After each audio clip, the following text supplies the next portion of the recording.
नमस्कार. दरवर्षी महाराष्ट्राच्या गावोगावातून वारकरी दिंड्या घेऊन पंढरीच्या दिशेने निघतात आणि ती वारी आपल्याला ठाऊक आहे. पण पुढील महिन्यात एक जगावेगळी अशी आंतरराष्ट्रीय वारी निघणार आहे, जी पंढरपूर येथून निघेल हजारो किलोमीटर अंतरावर असलेल्या लंडनच्या दिशेने. अगदी बरोबर आपण ऐकलत. ही आतापर्यंतची जगातील सर्वात लांब अंतराची आंतरराष्ट्रीय वारी असेल असं बोलल्या जात आहे. आणि एनडीटीव्ही मराठीच्या माध्यमातून या वारीविषयी आणि त्याच्या मागील एकूणच उद्देशाबद्दल सर्वप्रथम आमच्या जगभराच्या प्रेक्षकांना ही माहिती जाते याचं आम्हाला खूप समाधान आणि आनंद होतोय. या विषयावरती अधिक जाणून घेण्यासाठी आज आपल्यासोबत दोन महत्वाचे पाहुणे जोडले जात आहेत.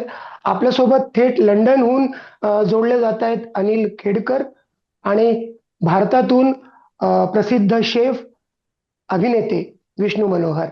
आपल्या दोघांचं खूप खूप स्वागत आहे एनडीटीव्ही नमस्कार. मराठीमध्ये. नमस्कार. अनिलजी, आवाज येतोय? हो, नमस्कार. हो. नमस्कार, नमस्कार.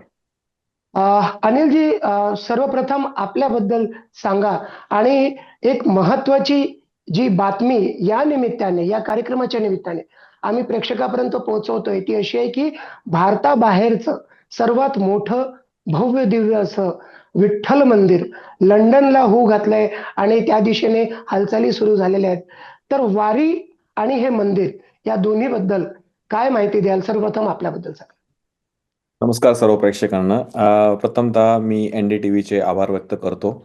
आम्हाला जो उपक्रम आहे तो सर्व लोकांपर्यंत घेऊन जाण्याची संधी दिली. वारीची परंपरा तशी पाहायला गेली तर 700 वर्षाहून अधिक जुनी आहे आणि आपल्या महाराष्ट्राचं आराध्य दैवत पांडुरंग तसं पाहायला गेलं तर जगाबाहेर जेवढ्या प्रमाणात जायला पाहिजे तेवढं पोहोचलेलं नाहीये. मी मागील 7 वर्षापासून पायी वारी आळंदी ते पंढरपूर करतो. यावर्षी थोडे वेगळे विचार आले की आपण ही वारी साता समुद्रपार पंढरपूरवरून लंडनला का घेऊन जाऊ नये.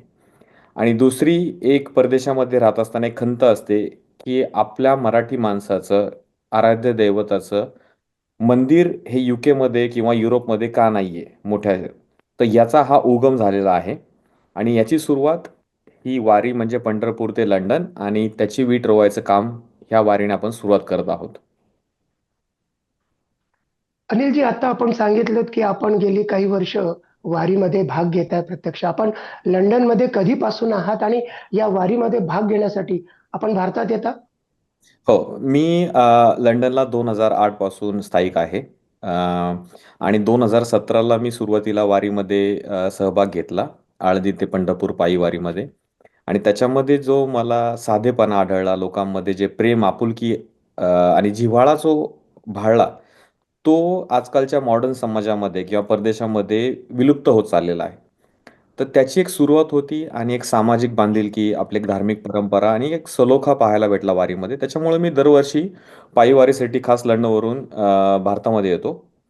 कोविडमध्ये 2 वर्ष वारी होऊ शकली नाही, तर आम्ही इथे उपक्रम केला होता की व्हर्च्युअल वारीचा, ग्लोबल वारीचा, जिथे आम्ही आपापल्या एरियामध्ये आळंदी ते पंढरपूर जे 210 किलोमीटरचं अंतर आहे ते पायी चालून पूर्ण केलं होतं. आणि त्याच्यानंतर ही वारी अशी परंपरा पुढे चाललेली आहे. तर हो, मी दरवर्षी प्रयत्न करतो जेवढे जमेल तेवढं वारीसाठी यायचा आणि त्याच्यातून पांडुरंग हे सर्व गोष्टी करून घेतो. किती छान अनिलजी, आपण साता समुद्रापलीकडे आहात पण तरी महाराष्ट्राची जी संस्कृती आहे, जी परंपरा आहे, अजून तेवत ठेवलेली आहे मनामनामध्ये. मला एक असं इथे विचारायचं आहे, हे ज्या मंदिराचा विषय निघालाय, परदेशात आपण बघतो की इस्कॉनचं मंदिर असतं आणि अक्षरधाम मंदिर असतं किंवा आणखी वेगवेगळे मंदिर असतात. गुजराती भाषिकांचं मंदिर, राजस्थान भाषिकांचं मंदिर, दाक्षिणात्य शैलीतली मंदिर आहेत. विठोबाचं मंदिर सर्वात भव्य दिव्य करण्याचं हे कसं सुचलं आणि हे भारताबाहेरचं सर्वात मोठं मंदिर असेल? नक्कीच. जसं मी मगाशी बोललो की मराठी माणसाच्या मनामध्ये एक खंत आहे की जेव्हा आपण परदेशामध्ये वेगवेगळ्या मंदिरामध्ये जातो, त्या त्या राज्याच्या संस्कृतीचा, त्या त्या राज्याच्या बोलीभाषेचा तुम्हाला एक अनुभव येतो. आपल्याला मराठी ज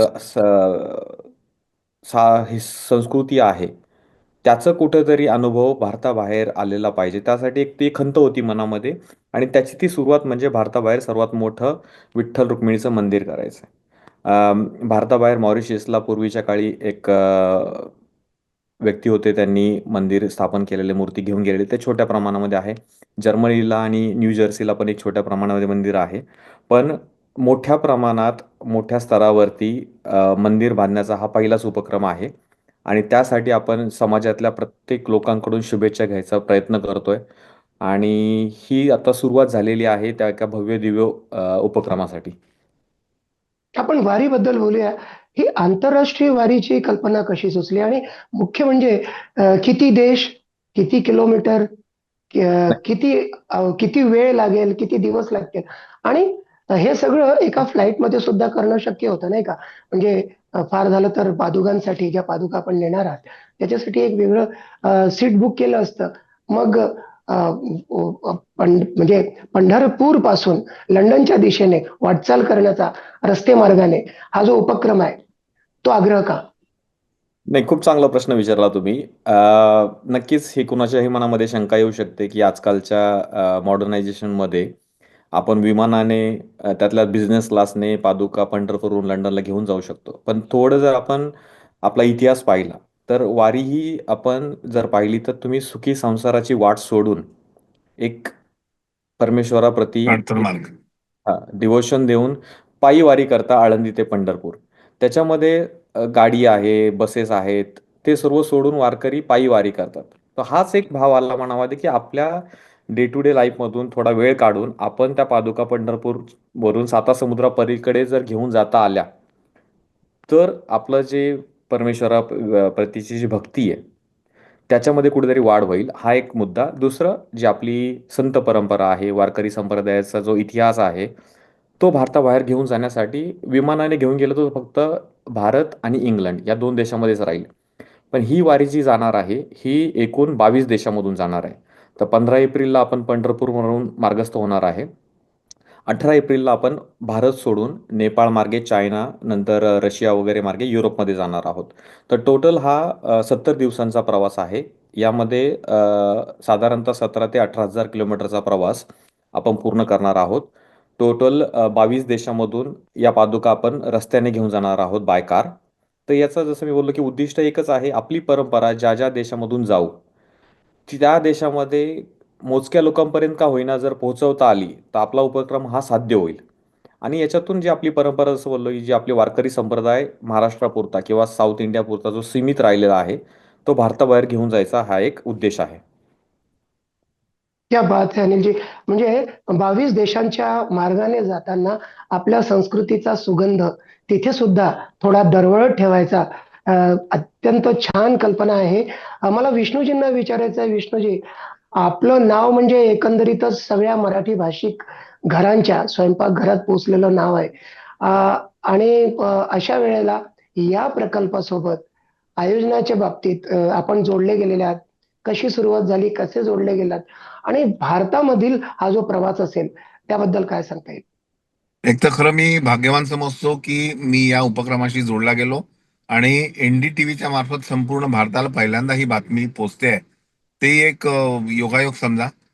माझे मित्र तुषार गडीकर हे गेले कित्येक वर्षापासून लंडनला असतात आणि त्यांचे मित्र म्हणजे अनिल. आणि मागच्या वर्षी मी काही कामानिमित्त लंडनला गेलो असताना त्यांनी थोडी आयडिया दिली होती. पण यावेळी नागपूरला आले असताना त्यांनी मला सांगितलं की हे आपल्याला करायचं आहे. आणि मग त्यासाठी मी आमचे मित्र मोहन पांडे म्हटलं काय आमची मदत लागेल सांगा.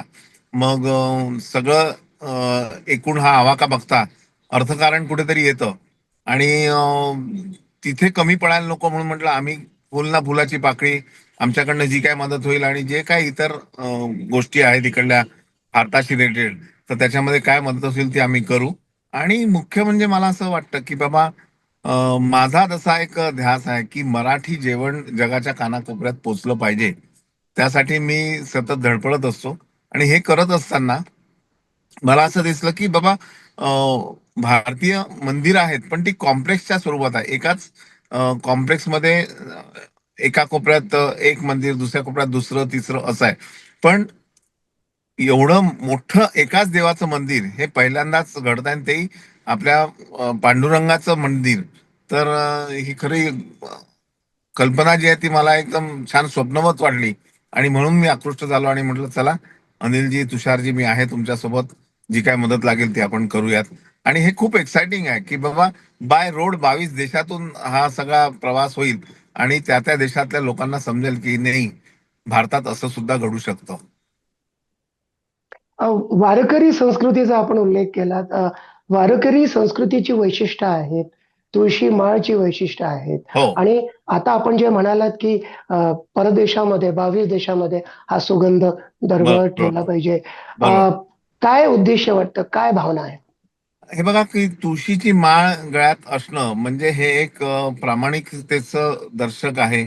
आणि जो जो मनुष्य अ, हिंसा करत नाही, दारू पित नाही, आणि सर्वसामान्यांच्या मदतीला नेहमी तत्पर असतो, असं हे प्रतीक आहे. आणि ते प्रतीक भारताबाहेर सुद्धा पोचावं, तिथल्या मंडळींना सुद्धा समजावं की नाही, अरे भारतात असं सुद्धा असतं. तर त्या निमित्ताने हे थोडं थोडं का होईना सगळ्यांपर्यंत पोहोचेल, असं एक आशा मनात आहे.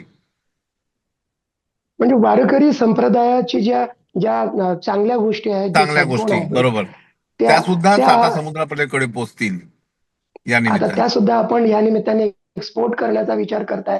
अ, अनिलजींकडे मला पुन्हा जायचंय. अनिलजी, आपण हे जे काही टूर प्लॅन आराखीत केलेला आहे, काय आहे तो? पंढरपूरवरून निघाल्यानंतर कुठे कुठे जाणार आहात भारतात आणि बाहेर? अ, ही जी टूर आहे ही पंढरपूरमध्ये 15 एप्रिलला सुरुवात होईल. पंढरपूर संस्थानचा त्यासाठी आपल्याला खूप चांगला पाठिंबा भेटलेला आहे. पंढरपूर संस्थानचे कार्यकारी अधिकारी राजेंद्र शेळके यांनी पूर्ण 15 तारखेला नियोजन केलेलं आहे. तिथून पादुकांचा अभिषेक करून मिरवणूक काढून आपल्याला मार्गस्थ करायचा. नंतर ती पादुका पुणे, नागपूर, मध्य प्रदेश, UP मार्गे भारताबाहेर नेपाळच्या रस्त्याने मार्गस्थ होतील. मग पुढे चायना, उझबेकिस्तान, किर्गिस्तान मार्गे रशियातून टर्कीमधून मग त्या युरोपमध्ये येतील, आणि मग युरोपमधून फक्त आपल्याला फ्रान्स ते इंग्लंड या समुद्रानेच घेऊन जायच्यात. बाकी सर्व ठिकाणी आपण रस्त्याने घेऊन जाणार आहोत. तर 15 एप्रिलला हा प्रवास सुरू होऊन लंडनमध्ये 21 एप्रिलला आपण पोहोचणार आहोत. तर साधारणतः हा 70 दिवसांचा प्रवास आहे. आणि याच्यामध्ये भरपूर प्लॅनिंग चॅलेंजेस येतील, पण शेवटी पांडुरंगाच्या कृपेने हा प्रवास अगदीच सोयीस्कर होणार आहे, यात काही मनात शंका नाहीये. नाही, नक्कीच. आणि संपूर्ण महाराष्ट्राच्या आणि मराठी भाषिकांच्या शुभेच्छा आपल्यासोबत आहेत. अनिलजी, मला आणखी एक विचारायचं आहे. मंदिराचा विषय निघाला होता. काय जागा निश्चित झाली आहे का? कुठपर्यंत विषय आलेला आहे आणि आपण काय लक्ष निर्धारित केलंय? कधीपर्यंत मंदिर नक्कीच, तयार होईल? नक्कीच. जसं विष्णूजींनी सांगितलं, की आपल्याला एक मोठ्या स्तरावरती याचं बांधकाम करायचं आहे, त्यासाठी अर्थकारणाची गरज आहे. तर समाजामधून जे आपल्याला आर्थिक पाठबळ भेटेल, अ, यासोबत सामाजिक पाठबळ भेटेल, त्याच्या जोरावरती आपल्याला मोठा उपक्रम करायचा आहे. तर आपली जी मेंबर्स आहेत UKमध्ये, यांनी जागा पाहायला सुरुवात केलेली आहे. 2-3 लोकेशन आपण आयडेंटिफाय केलेले आहेत. आता इथे आपल्याला सरकारी अप्रूव्हल घ्यावं लागतात. लोकांना डिस्टर्बन्स आला नाही पाहिजे. कार्यक्रमासाठी आपल्याला मुबलक जागा भेटली पाहिजे. कार पार्किंगची सोय असली पाहिजे. असे वेगवेगळे मुद्दे आहेत, ज्यांचा आपण सर्व व्यवस्थित अभ्यास करून त्याचा आराखडा बनवून इथे जे लोकल काउन्सिल्स आहेत, त्यांना तो सबमिट करत आहोत त्यांच्या अप्रूव्हलसाठी. आणि यासोबतच आर्थिक पाठबळ भेटल्यानंतर आपल्याला एक साधारणतः एक 5 ते 6 एकरच्या प्रोजेक्टमध्ये आम्ही विचार करतोय. हा प्रोजेक्ट पूर्ण व्हायला 1 ते 2 वर्षाचा कालावधी आहे. पूर्ण अप्रूव्हल्स नंतर बांधकाम वगैरे होऊन, आणि यासोबत बाकीचे पण उपक्रम आम्ही करतोय, जसं की आपल्या वारकरी संप्रदायाचं एक्झिबिशन सेंटर असायला पाहिजे. कार्यक्रमासाठी एखादा हॉल असायला पाहिजे. पुढे जाऊन आपल्याला जर गुरुकुल सारखं काही करता आलं, जिथे आपण UKमध्ये जे मुलं आहेत त्यांना आपल्या वारीबद्दल किंवा आपल्या कीर्तन, अभंग याच्याबद्दल जर काही शिक्षण देता आलं, तो एक उपक्रम आहे. तर साधारणतः हा 1 ते 2 वर्षाचा जर्नी असेल. पण याच्यामध्ये अडथळे नक्कीच येतील. पण योग्य लोकांची आपल्याला साथ भेटत चाललेली आहेत. आर्किटेक्चर इन्व्हॉल्व झालेले आहेत. इंटेरियरवाले लोक आहेत किंवा प्लॅनिंग परमिशनसाठी आहेत. तर यांच्या सर्वांच्या साथीने आपण आता हा मार्ग सुरू करत आहोत आणि याची पहिली सुरुवात म्हणजे पादुका UK मध्ये घेऊन यायचा हा उपक्रम आहे. या उपक्रमाबद्दल आपण कोणाकोणाशी भेटलायत? कोणकोणती महत्वाची नावं आहेत ज्यांनी आपल्याला समर्थन दिलंय? काय सांगता येईल? नक्कीच, नक्कीच. आता याच्यामध्ये आपल्याला माननीय महाराष्ट्राचे मुख्यमंत्री देवेंद्रजी फडणवीस यांच्या शुभेच्छा भेटलेल्या आहेत, त्यांचं सहकार्य भेटलेलं आहे. त्यासोबत नितीनजी गडकरी. नितीनजी गडकरींचं आपल्याला समर्थन भेटलेलं आहे. नंतर आपले महाराज उदयनराजे भोसले महाराज यांनी पण आपल्या शुभेच्छा दिलेल्या आहेत. यासोबत पुण्याचे MIDचे विश्वनाथजी कराड यांनी शुभेच्छा दिलेल्या आहेत. पंढरपूरचं संस्थान औसेकर महाराज, राजेंद्री शेळके साहेब यांनी पण आपल्याला पूर्ण समर्थन दिलेलं आहे पंढरपूरमधून. यासोबत व्यावसायिक क्षेत्रामध्ये असणारे लोक, नंतर नोकरदार वर्ग यांच्या सर्वांच्या शुभेच्छा आपल्याला भेटत आहेत. UK मध्ये जी मराठी कम्युनिटी आहे या सर्वांच्या शुभेच्छा आपल्यासाठी भेटत आहेत. वेगवेगळे ग्रुप्स आपले एकत्र आलेले आहेत. साधारणतः आम्ही ज्या मंडळं आहेत ऑल ओव्हर UK मध्ये किंवा छोटे छोटे ग्रुप्स आहेत त्यांना कनेक्ट करतोय. आत्तापर्यंत 48 जे मंडळ आहेत UK मध्ये ते सर्व आपल्याला कनेक्ट झालेले आहेत. तर चांगला प्रतिसाद भेटतोय भारताबाहेरच्या लोकांकडून, भारतामधून.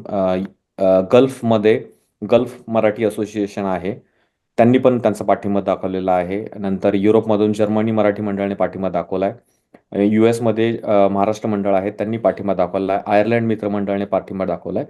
सो सर्व लोकांची जी इच्छा आहे मनामध्ये की पांडुरंगाचं कुठंतरी मोठ्या स्तरावरती मंदिर झालेलं आहे, तर जगभरातून आपल्याला चांगलं सहकार्य भेटत आहे. राजकीय, सामाजिक आणि व्यावसायिक सर्व लोक एकत्र येतात. अनिलजी, आपण आता उल्लेख केला महाराष्ट्राचे मुख्यमंत्री देवेंद्र फडणवीस, त्यांना भेटलात, कशी रिॲक्शन होती, काय बोलणं झालं? नितीन गडकरीजींना भेटलात, त्या संदर्भात आपण उल्लेख केला छत्रपती उदयनराजे भोसले यांचा. काय संवाद झाला या मंडळींसोबत सांगता नक्कीच, येईल? नक्कीच. जसं आपल्या प्रत्येक सामान्य माणसाच्या मनामध्ये एक इच्छा आहे की आपला जी संस्कृती आहे ही भारताबाहेर गेली पाहिजे. पुढच्या पिढीला आपल्या संस्कृतीबद्दल जाण झाली पाहिजे. तर जेव्हा मी फडणवीस साहेबांसोबत बोललो, त्यांनी आवर्जून पूर्ण प्रोजेक्ट समजून घेतला. आमचं जे अभ्यास होता त्याप्रमाणे हे पहिलं मंदिर होणार होतं भारताबाहेर. देवेंद्रजींच्या अभ्यासानुसार त्यांनी आम्हाला लगेच सांगितलं की मॉरिशसला एक छोटं मंदिर आहे. तुमचं जे असेल ते युरोपमध्ये किंवा UK मध्ये हे प्रथम मोठ्या पहिलं स्तरावरती असं. मंदिर होईल किंवा जगामध्ये एक मोठा प्रोजेक्ट म्हणूया त्या लेवलचं तुमचं असेल. सो एक चांगली गोष्ट आहे. गडकरीजींनी पण आम्हाला शुभेच्छा दिलेल्या आहेत. उदयनराजे भोसलेजींनी शुभेच्छा दिलेल्या आहेत. महाराजांनी सांगितलं की माझ्यातर्फे काही मदत लागली किंवा तुम्हाला कशाही पद्धतीचा याच्यामध्ये सपोर्ट पाहिजे असेल तर आम्ही तुमच्यासोबत उभे आहोत. तर सर्वांचा पॉझिटिव्ह सपोर्ट भेटतोय. एक शुभेच्छा. आता आर्किटेक्चरचा विषय निघाला संजयजी. हा हा हॅलो. हा, बोला विष्णूजी. विष्णूजी बोला. हा, आर्किटेक्चर आणि डिझायनिंगचा विषय निघाला तर पूर्वीचं जे पंढरपुराचं मंदिर होतं तर ते दगडाचं मंदिर अजूनही आहे. अनिलजी, तयारीबद्दल आपण बोलत होतो. विष्णूजी परत जॉईन झाले की त्यांचं आपल्याला पूर्ण ऐकता येईल. विविध मराठी भाषिक तर आहेतच, पण विविध भारतातल्या वेगवेगळे भाषिक सुद्धा या प्रकल्पाच्या द्वारे जोडले जात आहेत. मला गोरख सिरसीकर जे आपल्या टीम मध्ये महत्वाची भूमिका बजावत आहेत, त्यांनी सुद्धा काल सांगितलं तमिळ भाषिक आणि कित्येक अन्य भाषिक मंडळी जोडले जात आहेत. काय अनुभव आहे तोपर्यंत आपण सांगाल काय? नक्कीच, नक्कीच. जसं विठ्ठल हा फक्त महाराष्ट्राचा नाही तर दक्षिण भारतामध्ये सुद्धा एक आराध्य दैवत म्हणून मानलं जातं. तर UK मध्ये तामिळ भाषिक लोक भरपूर आहेत आणि ते लोक मराठी अभंग एकदम व्यवस्थित पद्धतीने बोलतात. त्यांना मराठी भाषा येत नाही पण अभंग व्यवस्थित बोलतात. तर आपल्यासोबत तामिळ भाषिक लोक पण जोडले गेलेले आहेत. त्यासोबत कर्नाटकचे लोक आहेत, जसं आपण म्हणतो कानडो विठ्ठलू. तर कर्नाटकचे जे भक्त आहेत ते आपल्यासोबत जोडले गेले आहेत. तेलंगणाचे लोक आपल्यासोबत जोडले गेले आहेत आणि यासोबत गुजरातचे लोक पण विठ्ठलाला मानतात. ते लोक पण आपल्यासोबत जोडले गेले. तर ही फक्त महाराष्ट्रापुरती सीमित नसून भारताच्या बाकी राज्यामध्ये किंवा बाकीच्या धर्मामध्ये किंवा जातीपंथांमध्ये पण रूढ झालेली जी परंपरा आहे त्याचा अनुभव आम्हाला UK मध्ये येतोय साता समुद्रापार, की बाकीच्या भाषेचे लोक सुद्धा आपल्यासोबत जोडले जात आहेत. फार छान गोष्ट आहे. आपण परत विष्णूजींकडे वळूया. विष्णूजी, आवाज येतोय आमचा? विष्णूजी, त्यांच्याशी संपर्क तुटलेला आहे. पण एक शेवटचा प्रश्न विचारतो आपल्याला. मला सांगा अनिल की हे जे काही प्रकल्प, हा जो काही तुम्ही सुरू केलेला आहे, इतक्या सगळ्या मंडळींनी सुरू केलेला आहे, याच्यामध्ये जी साता समुद्रा पल्ल्याड राहणारी आपली मराठी भाषिक मंडळी आहे, त्यांचा काय अनुभव येतो? विशेष म्हणजे या ज्या पादुका आपण घेऊन जाणार आहात, त्याचं मंदिर होईपर्यंत त्या कुठे ठेवणार आहात? नक्कीच. खूप छान प्रश्न विचारला तुम्ही. जसं मी मगाशी सांगितलं, की आपल्याला मंदिर बनण्यासाठी साधारणतः 1 ते 2 वर्षाचा कालावधी आहे. तर जो काही मराठी समाज किंवा विठ्ठलाला मानणारा भक्त परिवार यूकेमध्ये आहे, याच्यासाठी आम्ही एक नवीन उपक्रम सध्या विचाराधीन घेतलाय, की पादुका जेव्हा यूकेमध्ये येतील, यूकेच्या प्रत्येक मराठी कुटुंबापर्यंत आपल्याला त्या पादुका पोहोचवायचा प्रयत्न आहे. तर आपण यूकेमध्ये एरियाप्रमाणे 2-2 दिवस प्रत्येकाच्या घरी पादुका रोटेशन बेसिसवरती फिरवणार आहोत. याच्यामध्ये 2 गोष्टी साध्य करायच्या आपल्याला, की जो कोणी विठ्ठल भक्त भारताबाहेर आहे, त्याला या उपक्रमाशी जोडलं जायचंय. त्या भक्ताला कुठेतरी वाटलं पाहिजे, की माझा पण या मंदिर निर्मितीमध्ये सहभाग झाला आहे. हा एक पहिला भाग. दुसरा अर्थकारण आहे, की आपल्याला प्रत्येकाचा सपोर्ट शिवाय हे काम शक्य नाहीये. तर प्रत्येकाची याच्यामध्ये मदत पण होणार आहे. जसं आपण एक राम मंदिराचं उदाहरण पाहिलं, तर राम मंदिरासाठी प्रत्येक गावागावातून, घराघरातून ₹10 पासून वर्गणी गोळा झाली. तर प्रत्येकाला वाटलं, की मी राम मंदिराचा हिस्सा आहे. त्या पद्धतीने ज्यावेळेस पादुका भारताबाहेरून लंडनमध्ये येतील, आपल्याला त्या मंदिर होईपर्यंत प्रत्येकाच्या घरामध्ये त्या पादुका फिरवायच्या आहेत. जेणेकरून प्रत्येक मराठी माणूस किंवा प्रत्येक विठ्ठल भक्त या मंदिर निर्मितीमध्ये जोडला जाईल. तर हा उपक्रम आपण मंदिर पूर्ण होईपर्यंत करणार आहोत. आणि याच्यासोबत साधारणतः 120 हिंदू मंदिरं यूकेमध्ये आहेत. आपल्याला त्या मंदिरामध्ये पण पादुका फिरवायच्या आहेत. तर आपल्याला हिंदू मंदिराशी पण कनेक्ट झालेला आहे. तर मंदिर आणि सामान्य लोकं यांच्याशी सांगड घालून आपल्याला या मंदिराचं काम पुढे घेऊन जायचं आहे. महत्त्वाचा उल्लेख मला करावासा वाटेल, की जुनं जे मंदिर होतं म्हणजे अजूनही आहे, तर मूळ मूर्ती ज्या गाभाऱ्यामध्ये आहे ते दगडाचं आहे आणि त्याच्या समोरचा जो सभामंडप होता, तो सभामंडप लाकडाचा होता आणि चारी बाजूनी लाकडाची गॅलरी आणि त्याला जिने आणि वरचं छत सुद्धा लाकडाचा असा तो सुंदर सभामंडप होता आणि तो सभामंडप नागपूरच्या बुटींनी तयार केला होता. आता ते स्वरूप नाही आहे, पण त्याच प्रकारचं डिझाईनचं पुन्हा अशाच प्रकारचं मंदिर तिथे उभारण्याचा एक संकल्प सगळ्या आयोजकांचा आहे आणि त्याबद्दल त्यांना मदत म्हणून इकडनं मी काही फोटोग्राफ्स पाठवतोय जुने आणि त्या हिशोबाने ते सगळं होईल असं वाटतंय मला. आणि वाह! अजून एक म्हणजे माझी अशी मनातून इच्छा अगदी. आहे, की आत्तापर्यंत मी बाहेर असा मोठा वर्ल्ड रेकॉर्ड कुठला केलेला नाही आहे. पण या निमित्ताने ज्या दिवशी मंदिराचं उद्घाटन होईल, तर त्या दिवशी एक साधारण 5,000 किलो हलवा शिरा तिथे बनवण्याचा एक माझा मानस आहे. तर तो करेन. वाह! विष्णूजी आणखी एक नवीन विश्वविक्रम करण्याच्या तयारीत दिसतायत. पण एकूणच आपण मगाशी जे म्हणालात, अत्यंत महत्त्वाचा मुद्दा मांडलात, की गळ्यात तुळशीची माळ असणं, म्हणजे हो. त्या व्यक्तीपासून सगळे दुर्गुण, सगळे वाईट गोष्टी, दुष्प्रवृत्ती हातभर लांब असतील, अशी एक समज, अशी एक धारणा महाराष्ट्राच्या संस्कृतीत आहे आणि नक्कीच वारकरी संप्रदायाची ही संस्कृती, त्याचा सुगंध साता समुद्रा पल्ल्याड घेऊन जाण्याचा प्रयत्न आपण सगळ्या मंडळींचा दिसतो आहे. अनिल केडकरजी, आपण लंडनहून जॉईन झालात. विष्णूजी, विष्णू मनोहर, आपण सगळी माहिती दिलीत. आपण आपल्यासारखे सगळे आयोजक आणि समस्त ही आंतरराष्ट्रीय वारकरी मंडळी, आपल्याला एनडीटीव्ही मराठीतर्फे खूप खूप शुभेच्छा, आपलं अभिनंदन आणि धन्यवाद. आपण वेळ काढून आमच्याशी बोललात आणि या निमित्ताने एनडीटीव्ही मराठीच्या माध्यमातून सर्वप्रथम जगभरातील मराठी प्रेक्षकांपर्यंत हा विषय पोहोचू शकला, यात आम्हाला खूप आनंद आहे, समाधान आहे. खूप खूप धन्यवाद आणि शुभेच्छा. धन्यवाद. रामकृष्ण हरी. आपण पाहूयात एनडीटीव्ही मराठी.